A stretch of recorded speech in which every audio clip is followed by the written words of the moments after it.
8:13 queremos saludar a esta hora de la mañana a la ministra de la Mujer y Equidad de Género, Antonia Orellana. ¿Cómo está, ministra? Buenos días, gracias por poder conversar. Hola, buenos días, Patricio, ¿qué tal? Bien, bien, esperamos que usted también. Bueno, tenemos ahí algunos asuntos para consultar su opinión. Quería partir por uno que a veces pasa medio desapercibido, ministra, en los medios de comunicación. Usted estuvo la semana pasada en una conferencia, la número 16, ¿no? Regional sobre la mujer de América Latina y el Caribe. Bueno, tiende a invisibilizarse en la discusión política la importancia que tiene que nuestros representantes de Estado concurran, que suscriban acuerdos y también la relación entre la evolución internacional de ciertos debates y la situación doméstica del país. Bueno, hecha esta introducción, le pregunto directo, ¿por qué es importante participar en estas instancias? Y si me permite la pregunta didáctica, ¿de qué manera incide en la vida cotidiana de las personas?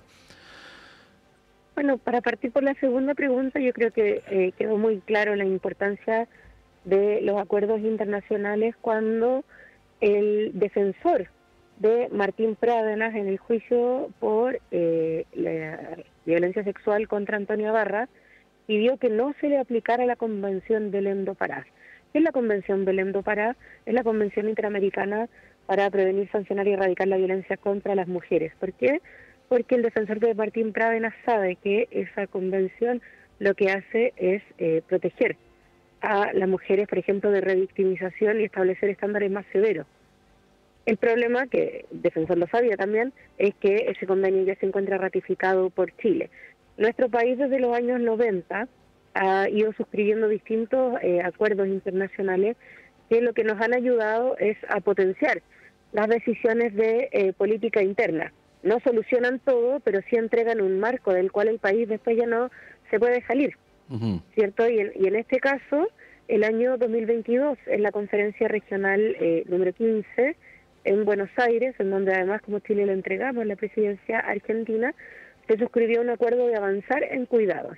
Y este año en Ciudad de México, con una ceremonia inaugural de la presidenta Claudia Sheinbaum, muy emocionante. Los países dimos cuenta, por un lado, de cuánto hemos avanzado en cuidados y segundo, llegamos a un acuerdo que es importante porque la región hoy día tiene distintos signos políticos en sus gobiernos, pero llegamos a un acuerdo entre todos los países respecto de seguir avanzando en esta área que se ha dicho que es la infraestructura crítica del siglo XXI, que es el apoyo a los cuidados y al trabajo doméstico no remunerado. Y en ese sentido, como país, pudimos también conocer, o sea, para conocer algunas de las cosas que hemos trabajado, como por ejemplo, que en estos 3 años de gobierno han aumentado, se han quintuplicado las atenciones del programa de la Red Local de Apoyos y Cuidados, y mañana precisamente el presidente en Chillán va a dar una buena noticia al respecto.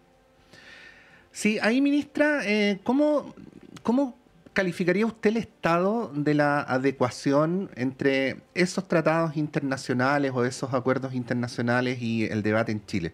Le pongo un solo ejemplo que es tan cliché que seguramente usted lo ha escuchado millones de veces, que es que algunos debates que según las convenciones internacionales son de salud o de derechos sexuales y reproductivos de las mujeres, ¿no?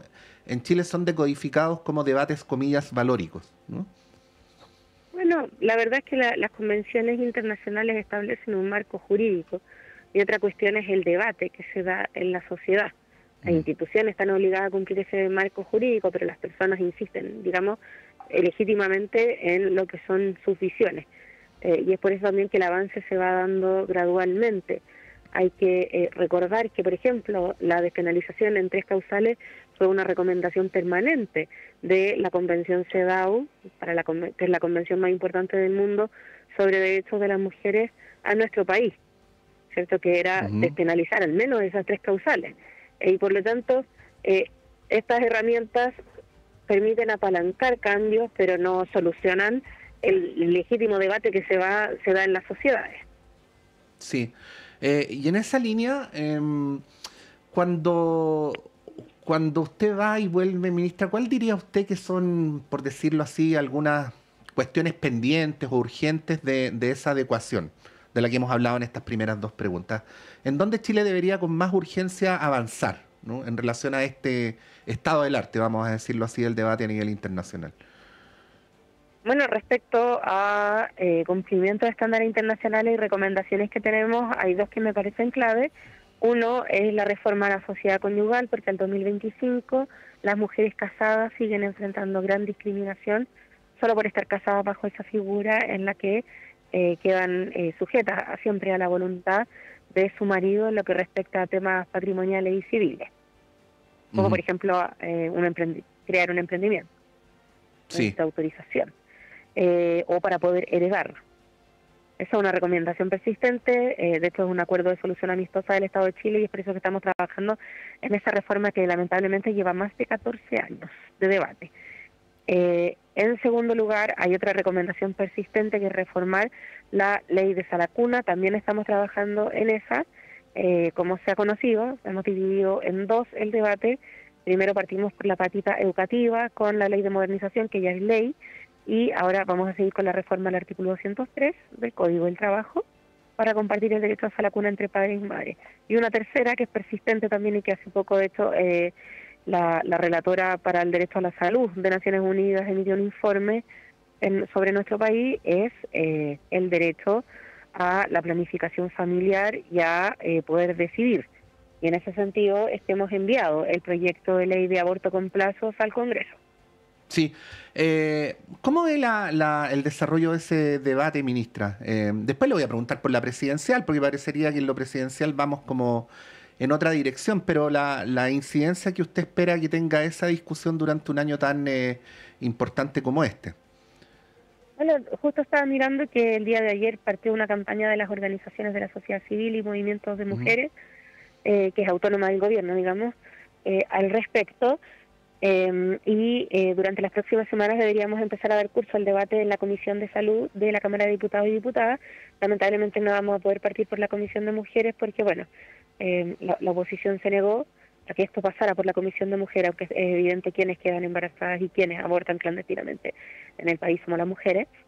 Por lo tanto lo que esperamos es que haya un debate serio, donde por supuesto todas las legítimas opiniones se expresen, pero donde podamos debatir sin caricaturas como las que se dieron en las tres causales, que ya quedaron bastante desestimadas, como por ejemplo que se iba a cerrar la Teletón, Sí. que es algo que se dijo.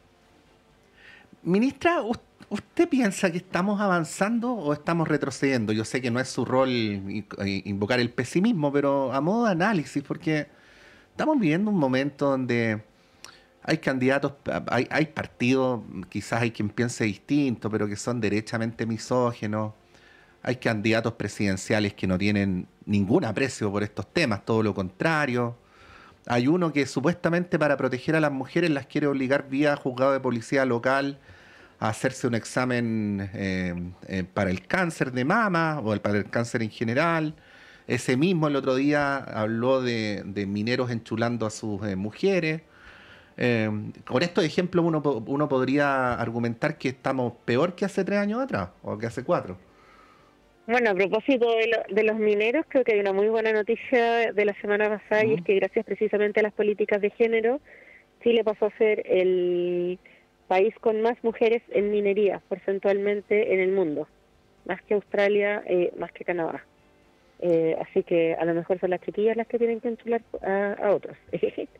No, pero Es un buen a punto. ver, Ahora, claro, yo digo, en un país donde la política fuera más edificante, deberíamos estar hablando de eso y no de lo que yo le pregunto. no, por supuesto, pero bueno.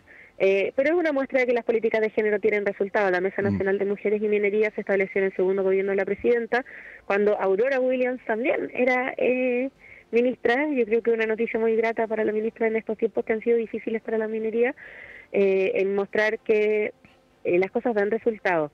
Hace 10 años se tomó la determinación de aumentar la participación de las mujeres en minería a propósito de los datos de empleo y hoy estamos liderando en el mundo.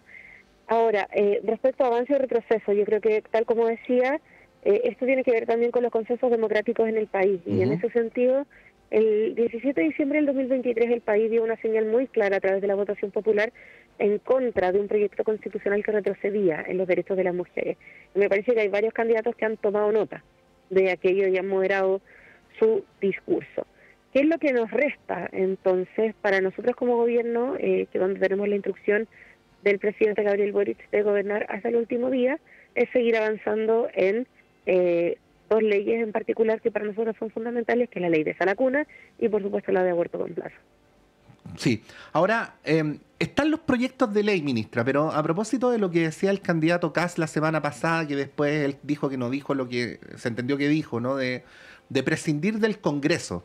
Algo que, paréntesis, ministra, de una manera más suave, refrendó luego para su propia candidatura de Belín Matei, ¿no? Una de las áreas que son absolutamente susceptibles de tomar decisiones que podrían, en la mirada que usted señala, representar retrocesos para las mujeres, son las políticas de igualdad de género, las políticas feministas, en fin. ¿Cómo ve aquello? Porque hay un margen, ¿no? Para que el gobierno que viene, si tiene posiciones contrarias a las suyas, pueda efectivamente ejecutar retrocesos sin tener que pasar por el Congreso Nacional.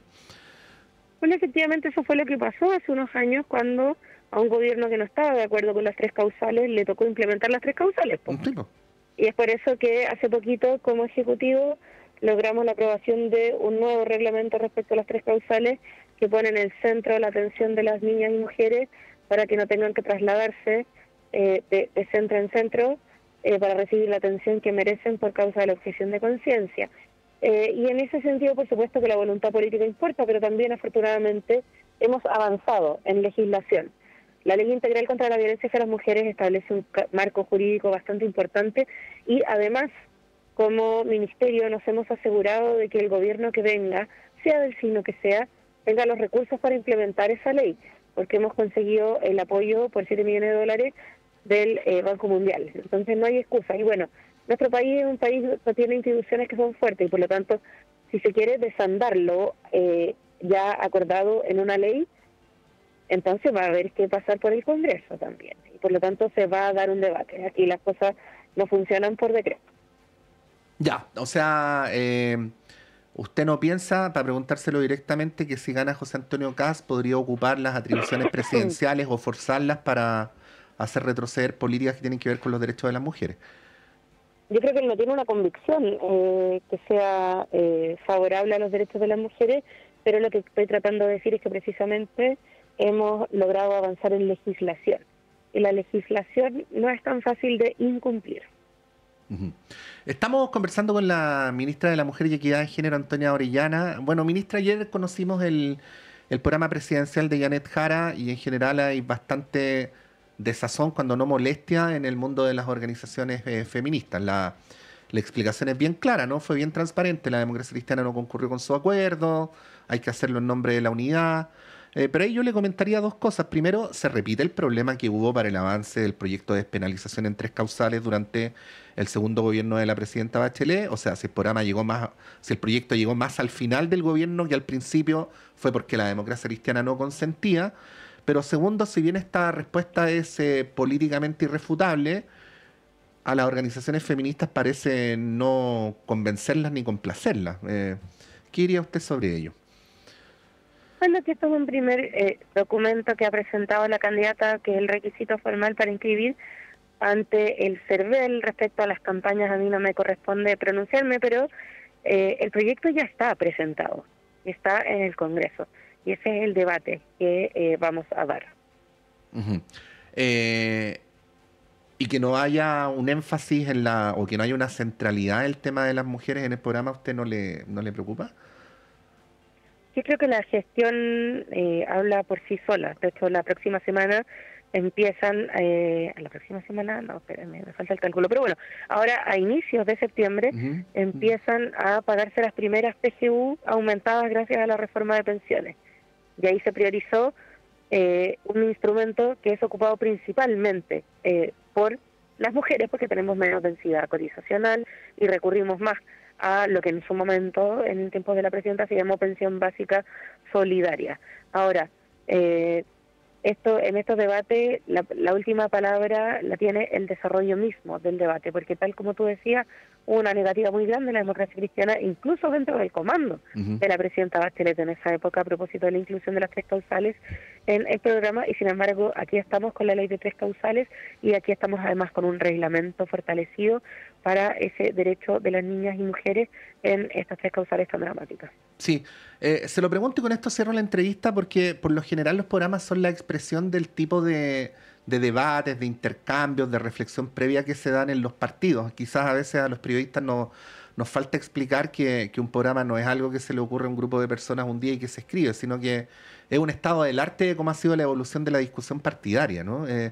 Bueno, ahí le pregunto, como militante del Frente Amplio, por cierto, cómo ha visto la evolución de la centralidad de este tema al interior del mundo progresista o del mundo oficialista. Como militante del Frente Amplio le tengo que responder de todas formas como ministra de Estado, que es el rol que ocupo. Mm. Una, No, sí, una no se puede, lo sé.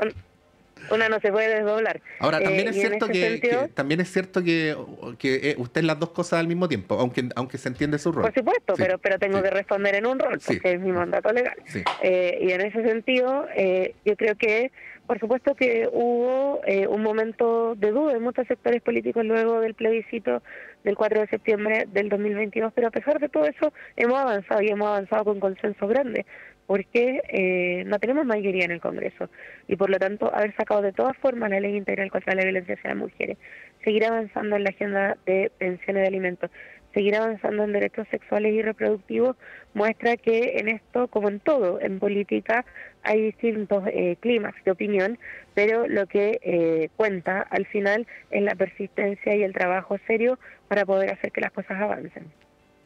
Bueno, vamos a ver cómo evoluciona todo esto. Hemos conversado esta mañana con la ministra de la Mujer y Equidad de Género, Antonia Orellana. Ministra, como siempre, muchas gracias por su tiempo y por compartir sus reflexiones con nuestros auditores, auditoras y televidentes. Muchas gracias a ustedes, que tengan un muy buen día. Gracias, ministra. Bueno, ahí estaba la ministra Antonia Orellana. Claro, es su rol, esto impone ciertos condicionamientos, pero es indudable que el tema de las políticas vinculadas con el feminismo y la igualdad de género adquieren una centralidad en la contienda política presidencial. Prueba de ello es lo que comentábamos, ¿no? Ayer, esto me consta, ¿eh? Porque a uno le llegan correo, WhatsApp, en fin, había mucha molestia o decepción, dependiendo de cuál fuera la persona o el grupo, con la falta de prioridad, ¿no? Vamos a decirlo de manera elegante, que tuvo el programa conocido de Janet Jara en lo que tiene que ver con las políticas de igualdad de género o de derechos de las mujeres. Pero bueno, este es un debate en desarrollo y como es un debate en desarrollo, lo continuamos a la vuelta de la pausa con nuestro panel de conversación.